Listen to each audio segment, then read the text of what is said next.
Salut à tous, c'est Bangla, bienvenue sur cette vidéo qui va être un nouveau podcast avec Eric et Dao. Et là, en fait, Dao a posé une question. Alors bon, on devait suivre notre organisation d'hier, puis en fait, on en a rien à foutre.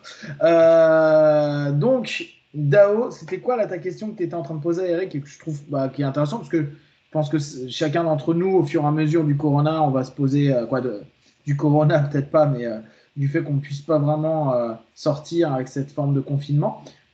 C'était quoi ta question par rapport à ce confinement, à Eric? Bah, quand on s'appelle, je pense que là, depuis le début, on s'appelle, ça fait une semaine que ça a commencé, on s'appelle tous les jours hein, pour faire un petit point, pour discuter. Même, je pense que c'est vrai qu'on s'appelait de temps en temps, mais là, vraiment, pour le coup, on s'appelle vraiment tous les jours. Et Eric nous décrit à chaque fois ce qu'il fait. En ce moment, Eric est en train d'apprendre le japonais. Il fait pas mal d'exercices physiques. Il met des vidéos d'ailleurs que vous pouvez regarder sur son blog, sur son site, son podcast YouTube. Et je lui posais la question, je lui demandais comment il vivait la situation actuelle. Est-ce qu'il sentait une évolution par rapport à ça? Enfin, qu'est-ce que cette période lui apporte et comment il vit la chose? Et moi, ça avait l'air plutôt Alors, positif. Donc voilà, je réitère la question à Eric pour qu'il nous donne son bah, ressenti. en fait, moi, j'ai un peu l'impression que le, euh, alors l'entraînement, donc en arts martiaux, on est en groupe très proche parce je pratique des sports de préhension, me manque. Ça, c'est un vrai, ça, c'est la vraie difficulté, c'est que ça me manque. Mais sinon, j'ai l'impression que le monde, j'ai toujours à faire un gros effort. On en parlait il n'y a pas si longtemps avec Pank, avec Dao, il le savait. Je dois toujours faire un gros effort pour me caler sur la fréquence du monde qui m'entoure. Et là, j'ai l'impression que c'est le monde qui a fait l'effort de se caler plus sur la mienne. Donc, en réalité, c'est beaucoup plus facile pour moi d'être, entre guillemets, productif, en tout cas de faire des choses. Dehors, c'est calme. Moi, j'ai une grande préférence pour la province, tu vois, pour la campagne, parce que, en grande partie aussi parce que c'est calme. Là, tout est calme. J'ai pas l'impression d'aller à contre-courant, littéralement contre un courant de foule, de bruit, d'obligations qui ont jamais vraiment eu de sens pour moi. Alors que là, en fait, j'ai l'impression que le monde s'est calé sur moi. Alors, c'est aussi une projection, hein. Et donc, au final, je fais tout ce que je fais, je le fais de façon beaucoup plus apaisée. Je me presse pas. Et donc, au final, je me lève plus tôt. Je fais toujours de l'exercice. J'étudie toujours autant. Euh, je suis plus calme pour étudier mes trucs. C'est plus introspectif. En réalité, là, je sais pas si vous entendez, voilà, il n'y a aucun bruit. Il y a personne dans la rue. Quand je vais faire mon marché, il n'y a personne et tout. Je vais pas vous mentir, je préfère largement le monde autour de moi comme ça. Le seul truc qui me manque, c'est la pratique. D'accord, donc là, en fait, ce qui est intéressant et ce qui peut être utile pour les personnes qui nous écoutent, c'est mon changement de perception va me permettre d'avoir une perception nouvelle d'un monde et d'une situation qui, selon le filtre dans lequel on le prend, correspond pas à des valeurs, des croyances et des attentes qui vont me permettre d'être bien ou pas. Et c'est clairement le filtre, en tout cas, au bout du compte, on pourrait très bien se dire, dans le quotidien, tu pourrais avoir la même chose. Tu n'as pas à te calquer au monde, mais c'est qu'inconsciemment tu le fais. Là tu as une sensation que le monde s'est adapté à ton rythme à toi, alors qu'au bout du compte, le monde reste le monde, toi tu restes toi, et qu'il y a toujours cette séparation et ce lien qui est présent. Ce qui est chouette, c'est ta perception de Ouais. ce calme qui devient réellement quelque chose qui est en écho avec toi-même, alors qu'au bout du compte, et là c'est intéressant pour notre travail perso, toujours de se dire, ah ouais, mais est-ce que ce calme, il n'existe pas intrinsèquement à l'intérieur de moi, même quand il y a le bordel? Et là, il Alors, a fallu que le système se modifie. très clairement, c'est pour ça que je dis j'ai l'impression que. Ouais, bien C'est sûr. très bien. Et quand Mais je pense que la vraie différence, c'est que le temps où je sors de chez moi, c'est pour ça que je parle du bruit. Je pense que le, le, la, le type de dynamique qu'ont les gens que je croise, d'accord. Je suis quelqu'un d'assez empathique, des gens que je croise parce que je fais quand même plusieurs heures de transport par jour, dans les transports, dans la rue, euh, au supermarché, etc., dans mon immeuble. Euh, j'ai la direction alors ça paraît un peu ésotérique de dire ça, mais on va dire la direction de leur énergie est un peu différente. Et là, là, j'ai l'impression que, en fait, tout ce dont on me dit que je devrais souffrir, bah, j'en souffre pas particulièrement. Je vous dis, la seule chose dont je souffre, c'est réellement, c'est pas le contact humain, c'est la, pour l'instant, hein, c'est que l'entraînement me manque, c'est tout. D'accord. Dao, toi, donc, qu'est-ce que t'en ressors? On reprend bien, hein. Pour moi, pour l'instant, dire qu'il y a des changements, des modifications et autres, à 5 jours, C'est pour ça que je dis pour l'instant. exactement. Non, mais j'aime bien le recadrage, mais pour moi, c'est important à chaque fois de le recadrer. Moi, ce qui m'intéresse, ça va commencer pour moi à devenir intéressant dans 15 jours, dans 3 semaines, parce que, comme je vous dis, mon idée, c'est que dans 3 semaines, on sera encore enfermé. Et là, ça va commencer à devenir marrant. Parce que une fois que les gens auront fait le tour de plein de choses, que les réflexions auront tourné en rond et qu'on commencera à être dans des bons patterns répétitifs, là, ça va être cool de voir qu'est-ce que ça nous apporte. Là, on est encore au début, on a encore un petit peu Dao avec sa curiosité qui est ah bah c'est cool, j'appelle, je fais un peu le point avec tout le monde. C'est un petit peu qu'est-ce qui se passe chez vous les gars. Mais comme on est des humains et que on crée des process, assez rapidement on va créer des habitudes, des patterns, etc., des modèles qu'on va répéter tous les jours et qui dès lors ne dénotera pas forcément d'une différence si marquée que ça parce qu'on tente de retrouver nos billes à chaque fois qu'on crée des patterns. Hein. Nos patterns préétablissent nos comportements à venir même dans un nouveau type d'environnement. Dao, qu'est-ce que toi tu perçois, tu ressens ou tu vis? Alors moi, si je fais le bilan de cette semaine, bon, moi, je suis assez fatigué quand même. Aujourd'hui, je sens que je suis plus fatigué. Alors, comme j'avais dit au début de la semaine, c'est un rythme auquel j'étais habitué depuis quelques années. Mis à part le fait que euh, je sortais pour qu'on se voit entre potes, je sortais pour aller m'entraîner. Et puis, j'ai eu des périodes un peu soutenues lorsque je partais en rendez-vous, je voyageais et tout ça. Mais au final, c'est un rythme que j'ai déjà vécu pendant pas mal de mois. Là où je dis que c'est fatigant, c'est que comme tout le monde est à la maison, je, je suis et j'accepte l'hyper-sollicitation sociale par le biais des outils. C'est-à-dire que je passe beaucoup de temps au téléphone entre mon boulot, vous, mes amis du cercle proche. Il y a énormément d'échanges et du coup, la stimulation sociale, elle est assez élevée pour moi. Ce qui explique, je présume, la fatigue que je vis là actuellement. Après, sur la partie sport, je fais pas mal d'exercices. Voilà, enfin, tout est à disposition. Je prends mes clubs, mes kettlebells, je fais des petits exos, je fais de la mobilité, tout ça. J'ai envie d'entrer dans un rythme un peu plus discipliné, un peu plus rigoureux sur ces points-là, parce que je fais ça un peu à la légère, je trouve, à mon goût. Étrangement, l'entraînement ne me manque pas trop, même pas du tout. Euh, donc voilà, et comme je le disais, je bosse quand même pas mal. Hein. J'ai quand même pas mal de trucs et j'ai l'impression que voilà, surtout dans mon milieu, les gens ont pris rapidement le pli de travailler en ce qu'on appelle en mode remote, à distance, donc avec tous les outils techniques qu'on connaît. Voilà, donc voilà, ça c'est ma perception. Euh, de ce que je ressens là, j'ai peut-être un peu plus envie d'écouter. J'ai beaucoup parlé dernièrement, j'ai un peu envie, enfin j'ai moins envie de parler, j'ai plus envie d'écouter. Voilà. Mais bon, ça peut changer demain. C'est intéressant aussi, là, ce que tu mets en avant, c'est qu'il y a certains mondes, certains milieux qui ont plus cette capacité d'adaptation aujourd'hui à en tout cas, à ces nouveaux comportements imposés, comme notamment le monde de l'informatique, c'est ce qu'on disait, hein, le monde de l'IT. C'est vrai que c'est assez facile pour eux de s'adapter à ce travail à distance, à ces perceptions, etc.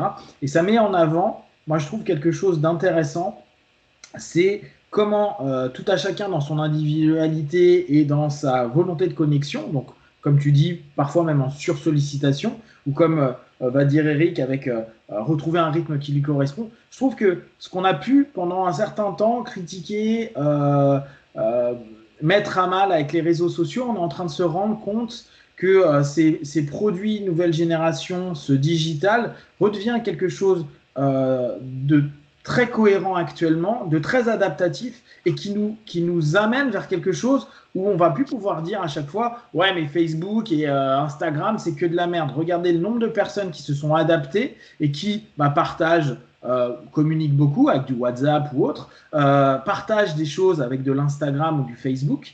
Et je trouve qu'on est dans une période où on est en train de réapprendre à utiliser des outils qu'on avait déviés de leur cheminement de base et on l'optimise pour donner quelque chose qui, moi, de mon côté, même s'il y a toujours quelques on va dire, interactions que je trouve pas forcément, qui ne me correspondent pas, tout simplement, je trouve qu'on est en train de revenir vers quelque chose qui est un réseau social et numérique, mais en tout cas qui apporte du positif. Comment tu vois ça, toi, et vu que tu es en train de commencer à faire des vidéos que je trouve complètement pertinentes et bien, comment toi tu le vois, Eric, cette notion de réexploitation du réseau social? Et là, on va reprendre avec ce que tu as dit avant, avec ton propre rythme à toi, sans qu'il y ait quoi que ce soit qui soit imposé par un système, mais que tu vas toi-même mettre en place ou partager.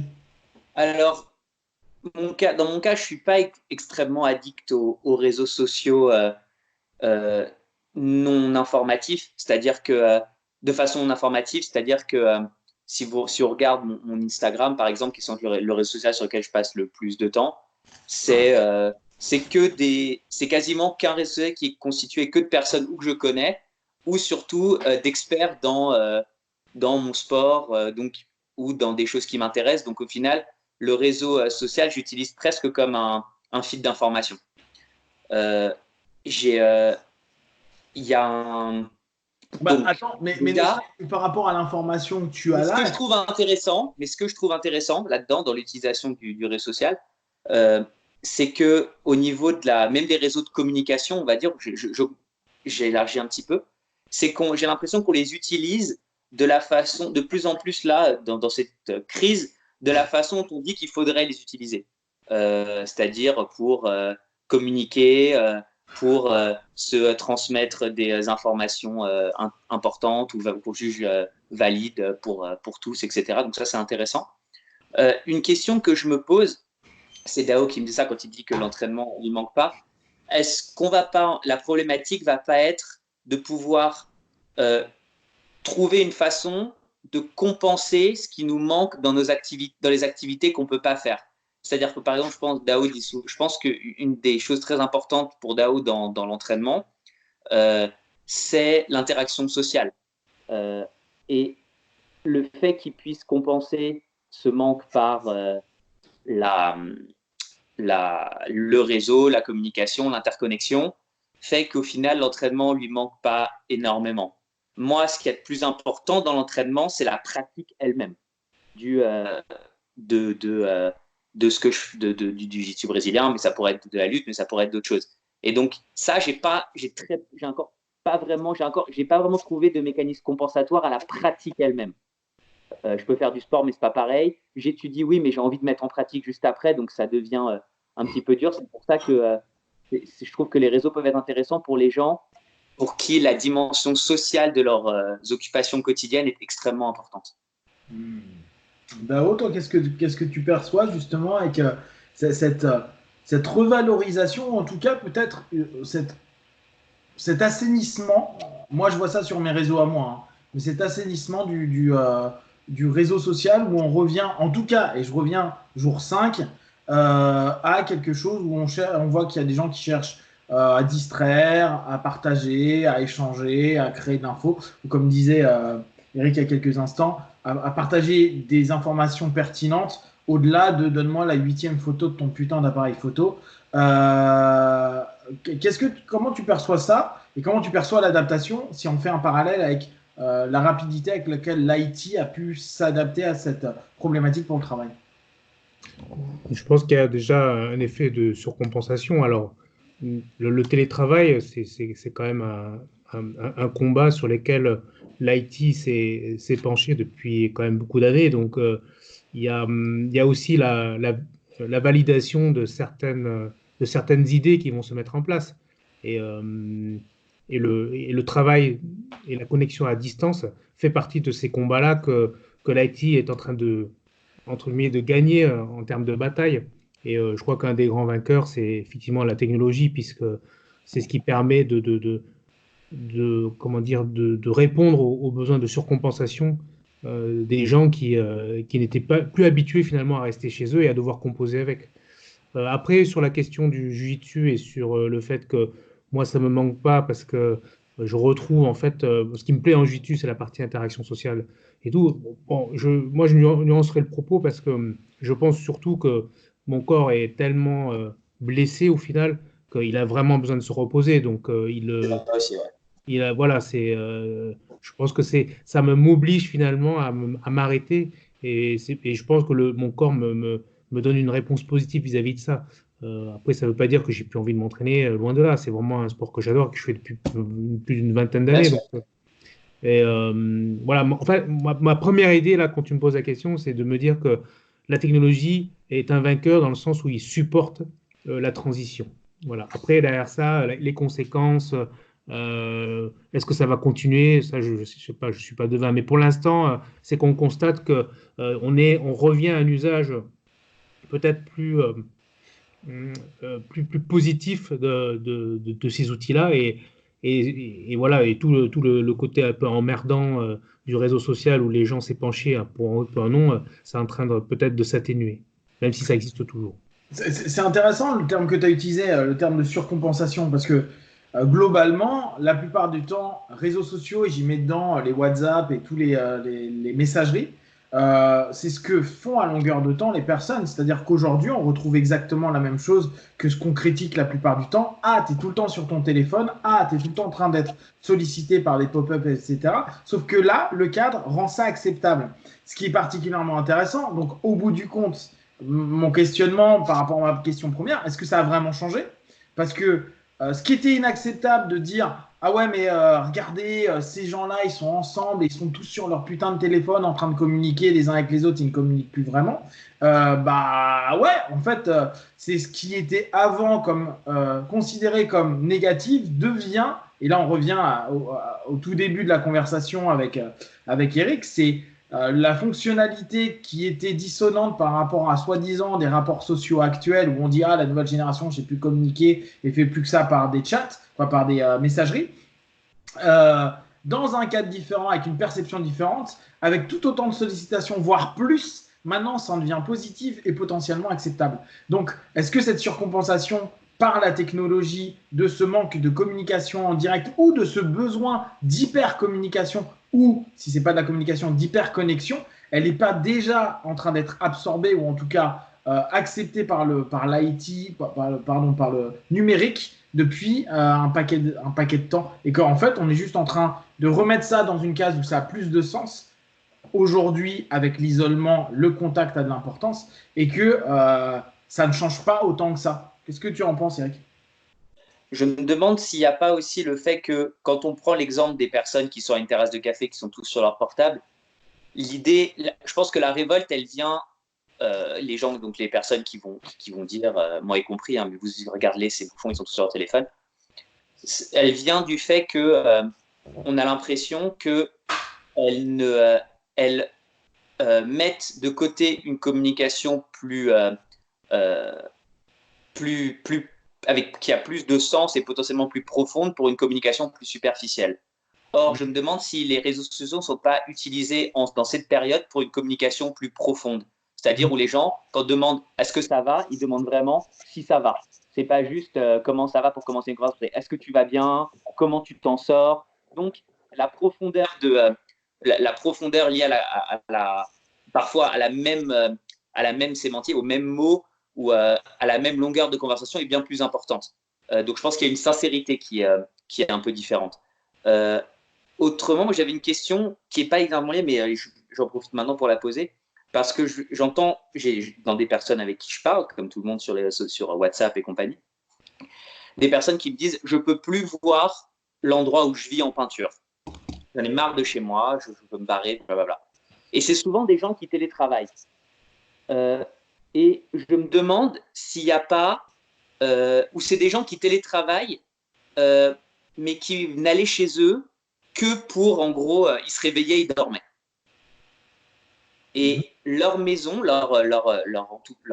l'endroit où ils vivent, est fait pour être une sorte de dortoir cocon entre ce qu'ils font ailleurs. Et donc, ils ne sont pas nécessairement habitués à leur intérieur. et ils ont pas ce sens, leur intérieur qui n'est fait que pour être purement utilitaire, il y a pas, ou alors purement confort. Il y a pas c'est pas un endroit qui est fait pour qu'on y vive dans leur tête, où ils le perçoivent pas comme un endroit où on doit vivre, parce qu'ils vivent à l'extérieur. La vraie vie, c'est dehors, c'est pas chez moi. Et donc c'est très dur pour eux de pas avoir cette dichotomie, cette différence entre le dehors et l'intérieur. Alors que je pense que pour Dao, pour toi, pour moi, qui avons l'habitude de vivre chez nous, notre intérieur, c'est déjà un écosystème qui nous correspond, qui nous va, dont on a l'habitude, qui est un espace de vie et pas seulement un dortoir ou un lieu un peu doudou. C'est quoi ta question par rapport à ça? Et donc ma question, c'est est-ce que vous percevez la même chose et est-ce que c'est pas est-ce qu'un des problèmes que les gens qui ont du mal à vivre le confinement et qui sortent dans la rue dont on parlait, qui vont courir alors qu'ils ne devraient pas et qui ont besoin de sortir, vient pas du fait qu'ils n'ont pas l'impression qu'on peut vivre chez soi? Ouais, je trouve que la réflexion est vraiment intéressante. Effectivement, on peut se poser cette question-là, à se dire, la plupart des gens, leur lieu de vie n'est pas un lieu de vie. C'est Voilà. effectivement un lieu de transition de vie. Que là, ils sont obligés à être dedans. Moi, je suis épaté, hein, j'en parlais hier avec Sony, on a l'impression que les gens, ils sont en prison. Ils sont quand même, Voilà. la prison représente quand même chez eux. C'est quand même le... Alors, et je vais aller plus loin, et là, je vais aller dans le sens de Dao. Ils les ont achetés, c'est-à-dire qu'il y en a, ils ont des crédits pour avoir un chez eux, et là, ils veulent fuir cette putain de maison. Enfin, vous imaginez, le truc est complètement débile. C'est, tu mets 25 ans de crédit sur ta gueule, ou de 15 ans, et là, tu te dis, non, mais en fait, j'ai pas envie d'être chez moi. Ou, fais chier, je suis chez moi pendant 15 jours. C'est extraordinaire. Donc, effectivement, peut-être que dans l'achat ou dans l'envie d'avoir une habitation, un habitat, il n'est pas vu nécessairement pour y passer plus de temps qu'un quota qui est prédéfini ou qu'ils ont prédéfini consciemment ou inconsciemment. Peut-être que la maman qui va, pendant un laps de temps, ou le papa hein, qui va rester éduquer ses enfants, va peut-être regarder différemment que le mari ou la femme qui, elle, va aller bosser pendant ce temps-là. Donc déjà, les besoins, on ne sera plus du tout sur les mêmes.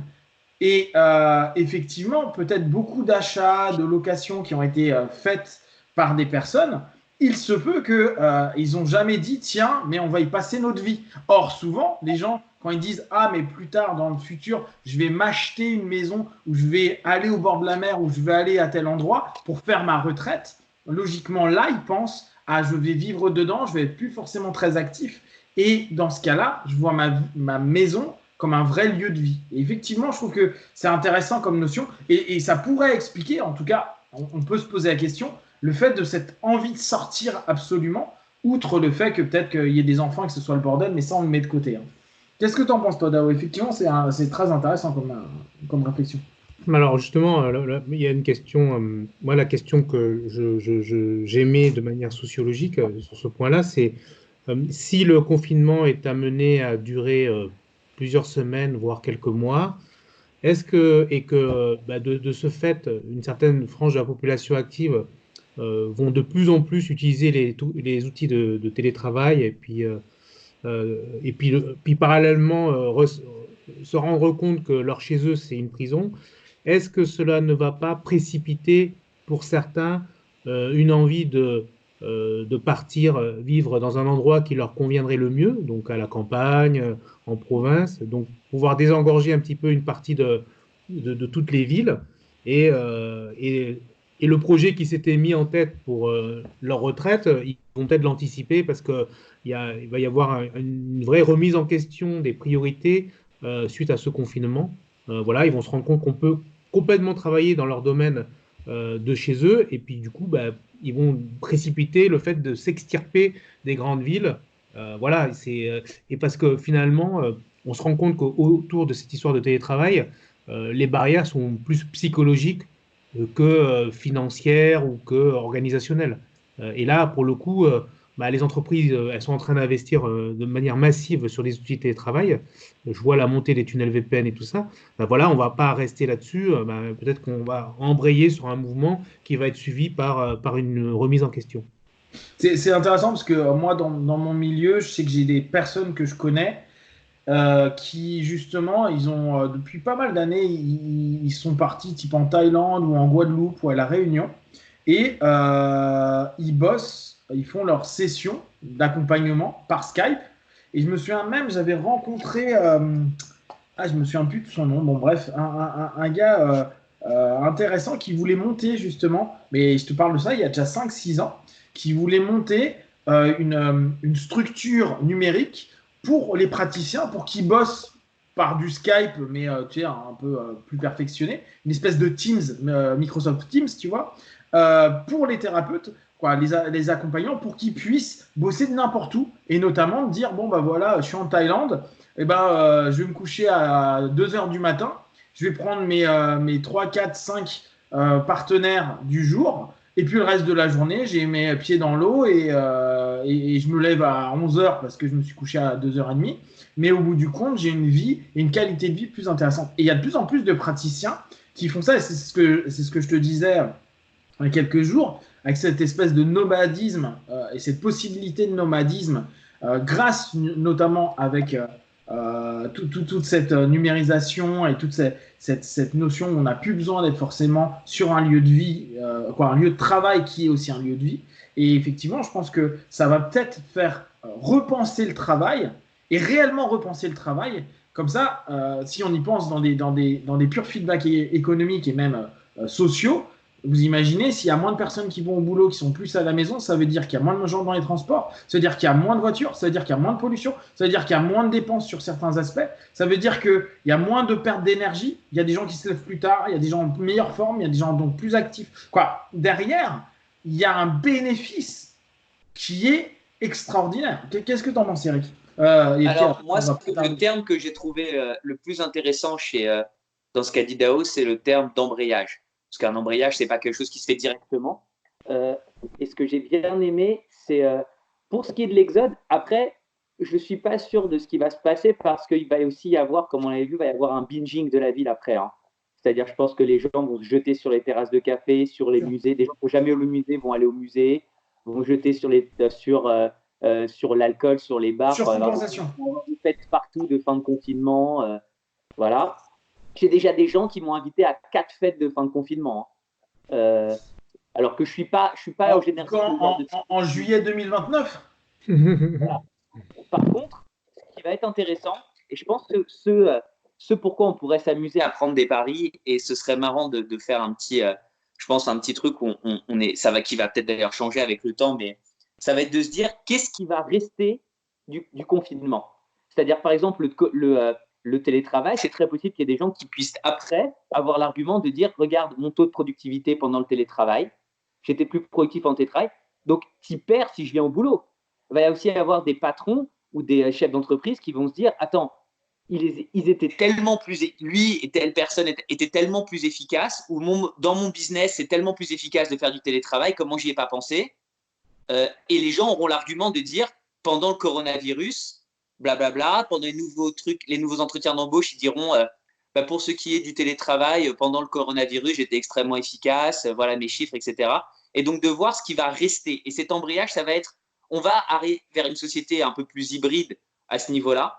Et j'ai hâte de voir comment les gens vont à la fois mélanger ce qu'ils auront gardé du coronavirus, de positif, de ce qu'ils ont dans leur productivité, etc., et leur compensation du manque perçu de ce à quoi ils n'avaient pas accès, et de comment ça va se mélanger, et de si ça va recréer quelque chose de nouveau, et si on va vraiment pouvoir se dire dans 2-3 ans, tu te rends compte qu'avant le coronavirus, tu te rends compte qu'avant le coronavirus, on faisait blablabla, tu te rends compte qu'avant le coronavirus, blablabla. Oui, c'est vraiment, quand j'y pense, c'est quand même le coronavirus qui a tout changé. Hein.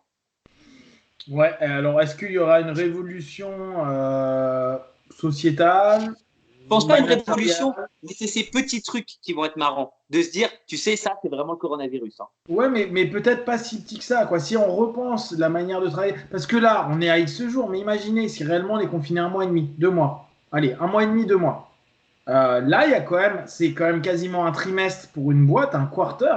C'est quelque chose d'hyper important. c'est pas un truc anodin. Et s'il y a effectivement une reprise d'activité au travers du télétravail réel, c'est-à-dire qu'on recommence à faire du biz, que je demandais à Dao, est-ce que tu signes des contrats actuellement, est-ce qu'il y a un retour de business qui commence à être réel, c'est-à-dire qu'on sort, là on est encore trop jeune, mais dans un mois on sort un petit peu et on commence à voir que les forecasts continuent à avancer, qu'il y a des rendez-vous clientèle qui commencent à se faire parce qu'on sait que ça va durer plus de X jours, etc., etc. Là, ça va être intéressant. En fait, plus ça dure, plus on crée une potentialité d'un changement à venir.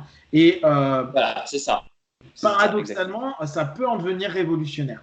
On va aujourd'hui s'arrêter là-dessus parce que ça nous fait 30 minutes. On recommencera donc demain. C'est bien celui-là. Hein. Moi, j'ai bien aimé celui-là. Ouais, t'as bien aimé. Bon, bah, c'est important. Si vous avez des questions et des remarques pour Eric ou pour Dao, n'hésitez pas à les faire à partager pour qu'on puisse y répondre demain. Et est-ce que je peux passer une annonce vite fait? Ouais, bah si, bien sûr, bien sûr. Si quelqu'un parle japonais, s'il y a jamais vous connaissez quelqu'un qui parle japonais, la personne japonophone, nihoniphone, avec qui normalement je parle, a le coronavirus. Donc elle est un peu fatiguée. Donc elle va bien, elle va de mieux en mieux, mais voilà, j'ai pas envie de l'embêter parce que vous savez comment sont les Nippons, elle va se dire que c'est mal de pas m'aider, etc. Donc j'aimerais bien, s'il y a quelqu'un qui parle japonais, un partenaire pour faire du FaceTime où ils pourront être très indulgents de mon japonais tout pourri, mais j'aimerais bien pratiquer avec quelqu'un. Et si je peux fournir quelque chose en échange, du sport, quoi que ce soit, ça me fera plaisir aussi. Ok. Cours d'anglais, portugais aussi. Anglais, portugais. Dao, t'as une annonce à faire? Non. Non. Ok, donc nous on se revoit demain. Iwan, ciao. Ciao.